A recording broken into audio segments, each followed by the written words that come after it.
ओम नमो Narayan channel प्रस्तुत करता है श्रीमद् भागवत महापुराण के अध्यायों का सरल हिंदी रूपांतरण। आइए सुनते हैं। श्रीमद् भागवत महापुराण प्रथम स्कंद के त्रयोदश अध्याय। विदुर जी के उपदेश से धृतराष्ट्र और गांधारी का वन में जाना। सूत जी कहते हैं, विदुर जी तीर्थ यात्रा में महर्षि मैत्रेय से आत्मा का ज्ञान प्राप्त करके हस्तिनापुर लौट आए। उन्हें जो कुछ जानने की इच्छा थी वह पूर्ण हो गई थी। विदुर जी ने मैत्रेय ऋषि से जितने प्रश्न किए थे उनका उत्तर सुनने के पहले ही श्री कृष्ण में अन्य भक्ति हो जाने के कारण वे उत्तर सुनने से उपराम हो गए। शौनक जी अपने चाचा विदुर जी को आया देखकर धर्मराज युधिष्ठिर, उनके चारों भाई धृतराष्ट्र, युयुत्सु, संजय, कृपाचार्य, कौंती, गांधारी, द्रौपदी, सुभद्रा, उत्तरा, कृपि और पांडव परिवार के अन्य सभी नर नारी और अपने पुत्रों सहित दूसरी स्त्रियां सब के सब बड़ी प्रसन्नता से मानो मृत शरीर में प्राण आ गए हों ऐसा अनुभव करते हुए उनकी अगुवाणी के लिए सामने आए। यथा योग्य आलिंगन और प्रणाम आदि के द्वारा सब उनसे मिले और विरह जनित उत्कंठा से कातर होकर सबने प्रेम के आंसू बहाए। युधिष्ठिर ने आसन पर बैठाकर उनका यथोचित सत्कार किया। जब वे भोजन एवं विश्राम करके सुखपूर्वक आसन पर बैठे थे तब युधिष्ठिर ने बड़े विनयपूर्वक झुककर सबके सामने ही उनसे कहा, चाचा जी, जैसे पक्षी अपने अंडों को पंखों की छाया के नीचे रखकर उन्हें सेते और बढ़ाते हैं, वैसे ही आपने अत्यंत वात्सल्य से अपने कर कमलों की छत्र छाया में हम लोगों को पाला पोसा है। बार बार आपने हमें और हमारी माता को विष दान और लाक्षागृह के दाह आदि विपत्तियों से भी बचाया है। क्या आपको कभी हम लोगों की भी याद आती है? आपने पृथ्वी पर विचरण करते समय किस वृत्ति से जीवन निर्वाह किया? आपने पृथ्वी तल पर किन किन तीर्थों और मुख्य क्षेत्रों का सेवन किया? प्रभु, आप जैसे भगवान के प्यारे भक्त समम ही तीर्थ के समान हैं। आप लोग अपने हृदय में विराजमान भगवान के द्वारा तीर्थों को भी महातीर्थ बनाते हुए घूमते रहते हैं। चाचा जी, आप तीर्थ यात्रा करते हुए द्वारका भी अवश्य ही गए होंगे। वहाँ हमारे सुहृदय एवं भाई बंधु यादव लोग, जिनके एकमात्र आराध्य देव श्री कृष्ण हैं, अपनी नगर में सुख से तो है न? आपने यदि जाकर देखा नहीं होगा तो सुना तो अवश्य ही होगा। युधिष्ठिर के इस प्रकार प्रश्न पूछने पर विदुर जी ने तीर्थों और यदुवंशियों के संबंध में जो कुछ देखा, सुना और अनुभव किया था वह सब क्रम से बतला दिया। केवल यदुवंश के विनाश की बात नहीं कही। करुणा हृदय विदुर जी पांडवों को दुखी होते नहीं देख सकते थे, इसलिए उन्होंने यह प्रिय एवं ऐसी यह घटना पांडवों को नहीं सुनाई, क्योंकि वह तो स्वयं ही प्रकट होने वाली थी। पांडव विदुर जी का देवता के समान सेवा सत्कार करते थे। वे कुछ दिनों तक अपने बड़े भाई धृतराष्ट्र की कल्याण कामना से सब लोगों को प्रसन्न करते हुए सुखपूर्वक हस्तिनापुर में ही रहे। विदुर जी तो साक्षात धर्मराज थे। मांडव्य ऋषि के शाप से ये 100 वर्ष के लिए शूद्र बन गए थे। इतने दिनों तक यमराज के पद पर अर्यमा थे और वही पापियों को उचित दंड देते थे। राज्य प्राप्त हो जाने पर अपने लोकपालों सरीखे भाइयों के साथ राजा युधिष्ठिर वंशधर परीक्षित को देखकर अपनी अतुल संपत्ति से आनंदित रहने लगे। इस प्रकार पांडव गृहस्थ के काम धंधों में रम गए और उन्हीं के पीछे एक प्रकार से यह बात भूल गए कि अनजान में ही हमारा जीवन मृत्यु की ओर जा रहा है। अब देखते देखते उनके सामने वह समय आ पहुंचा जिसे कोई टाल नहीं सकता था। परंतु विदुर जी ने काल की गति जानकर अपने बड़े भाई धृतराष्ट्र से कहा, महाराज देखिए, अब बड़ा भयंकर समय आ गया है। झटपट यहाँ से निकल चलिए। हम सब लोगों के सिर पर वह सर्वसमर्थ काल मंडराने लगा है, जिसके टालने का कहीं भी कोई उपाय नहीं है। काल के वशीभूत होकर जीवन का अपने प्रियतम प्राणों से भी बात की बात में वियोग हो जाता है, फिर धन जन आदि दूसरी वस्तुओं की तो बात ही क्या है। आपके चाचा, ताऊ, भाई, सगे संबंधी और पुत्र सभी मारे गए। आपकी उम्र भी ढल चुकी है, शरीर बुढ़ापे का शिकार हो गया है। आप प्राय घर में पड़े हुए हैं महाराज। ओह, इस प्राणी को जीवित रहने की कितनी प्रबल इच्छा होती है। इसी के कारण तो आप भीम का दिया हुआ टुकड़ा खाकर कुत्ते का सा जीवन बिता रहे हैं।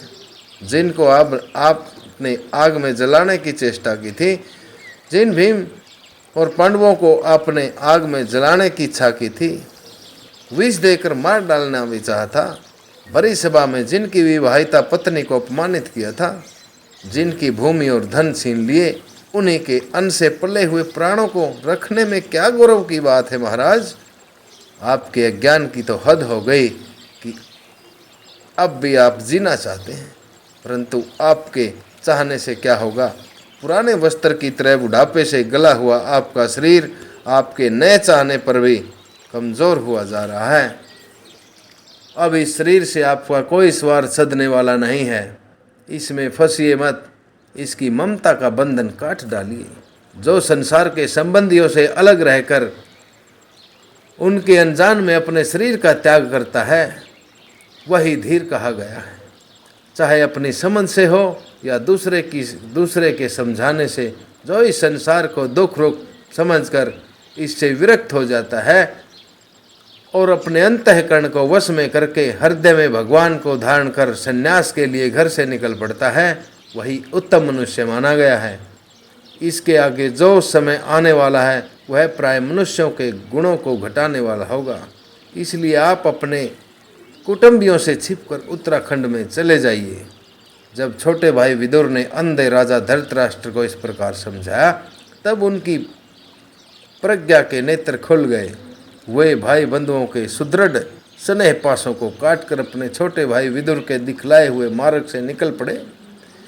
जब परम पतिव्रता सोवल नंदनी गंधारी ने देखा कि मेरे पति देव तो उस हिमालय की यात्रा कर रहे हैं जो सन्यासियों को वैसा ही सुख देता है जैसा वीर पुरुषों को लड़ाई के मैदान में अपने अस्त्रों के द्वारा किए हुए न्याय और चेत प्रहार से होता है, तब वे भी उनके पीछे पीछे चल पड़ी। जात शत्रु युधिष्ठिर ने प्रातःकाल संध्या वंदन तथा अग्निहोत्र करके ब्राह्मणों को नमस्कार किया और उन्हें तिल, गौ, भूमि और सोने का दान किया। इसके बाद जब वे गुरुजनों की चरण वंदना के लिए राजमहल में गए, तब उन्हें धृतराष्ट्र, विदुर तथा गंधारी के दर्शन वहां पर नहीं हुए।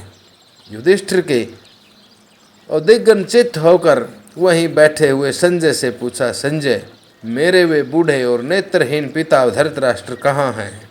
पुत्र शोक से पीड़ित दुखिया माता गंधारी और मेरे परम हितैषी चाचा विदुर जी कहाँ चले गए?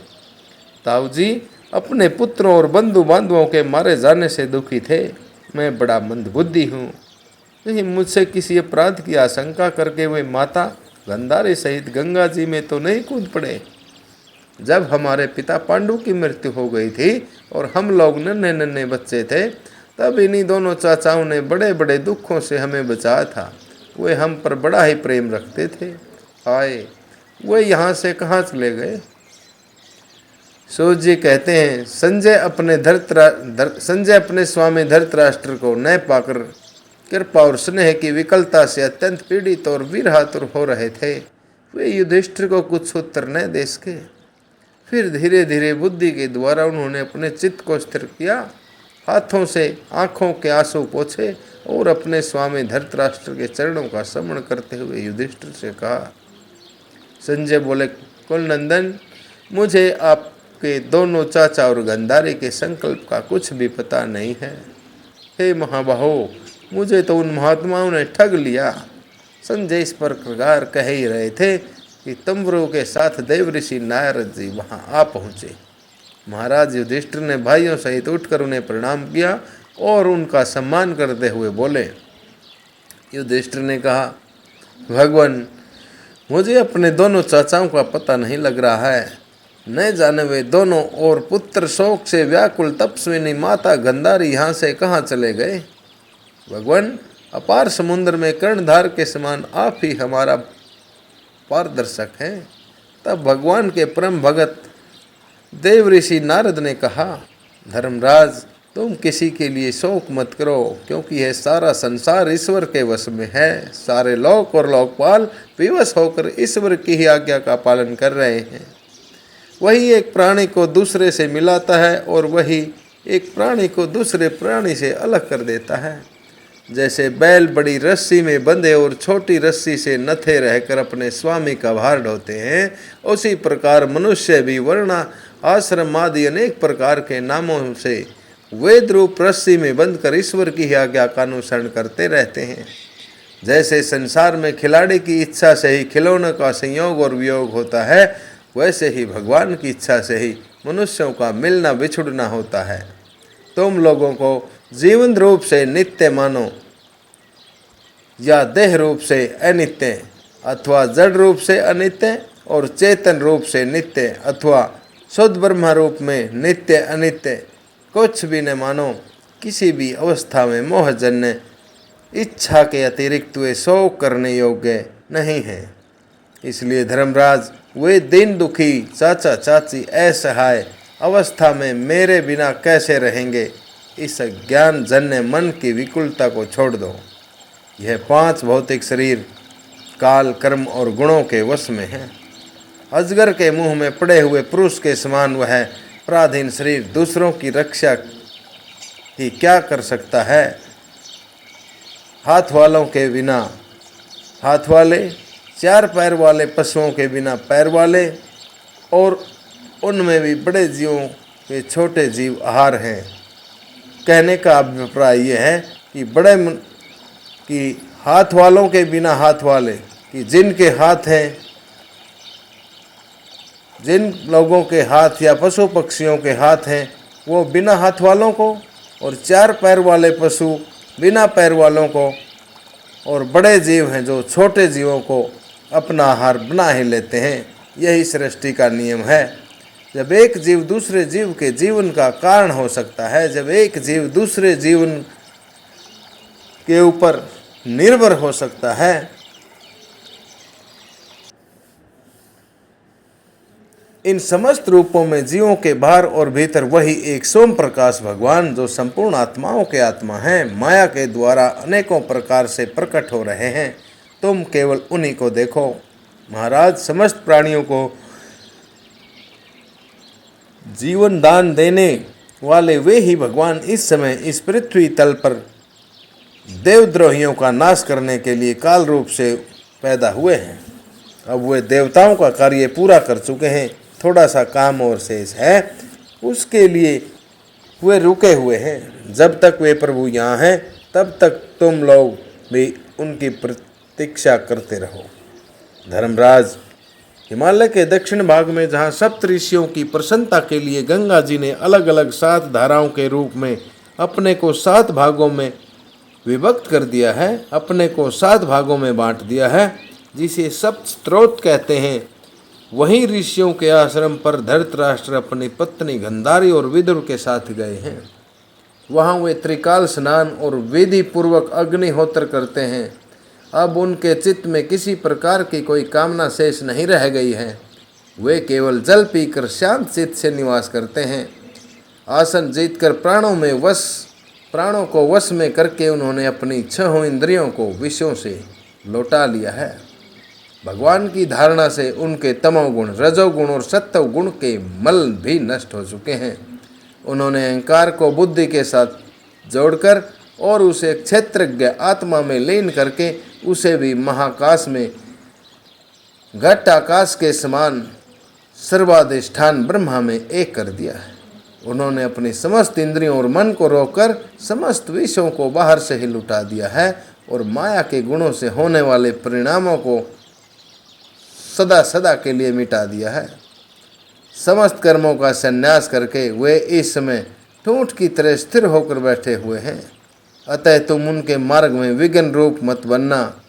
धर्मराज, आज से 5वें दिन वे अपने शरीर को छोड़ देंगे, शरीर का परित्याग कर देंगे और वह जलकर भस्म हो जाएंगे। ग्रहपत्य आदि अग्नियों के द्वारा पर्णकुटी के साथ अपने पति के मृत देह को जलते देखकर बाहर खड़ी हुई साध्वी गंधारी भी पति का अनुगमन करती हुई उसी आग में प्रवेश कर जाएंगी।